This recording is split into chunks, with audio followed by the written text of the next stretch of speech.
नेमकं भारतामध्ये fertility rate आता सध्या काय चालू आहे आणि त्याची काय परिस्थिती आहे सर? आपल्या देशात एक 20-25 वर्षापूर्वी जर आपण चर्चा करत असू तर आपण लोकसंख्या हा मोठा गहन प्रॉब्लेम होता आणि लोकसंख्या कमी झाली पाहिजे यासाठी सरकार स्तरावर देखील खूप खूप काम केलं जात होतं. आपण हम दो हमारे दो हा सगळा कॉन्सेप्ट त्यामुळेच होता का आपल्याला लोकसंख्या कमी करायची होती आणि त्यामुळे ते सगळं कॉन्ट्रासेप्शन आलं आणि 2 मुलं होऊ द्यावं हा नॉर्म आला, राईट.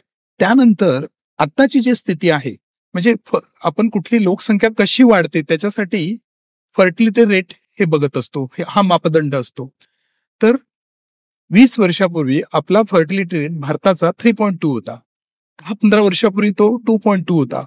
पण आजचा फर्टिलिटी रेट हा कमी झाला. पहिल्यांदा असं झालंय स्वतंत्र काळानंतर की आजचा फर्टिलिटी रेट 1.7 झालेला आहे. म्हणजे थोडक्यात समजून सांगायचं म्हटलं तर म्हणजे एक कपल म्हणजे 2 पर्सन्सनी कन्सिस्ट होतं. They are producing 1.7 number of childrens. म्हणजे 200 लोक फक्त 170 लोकच तयार करणार आहेत.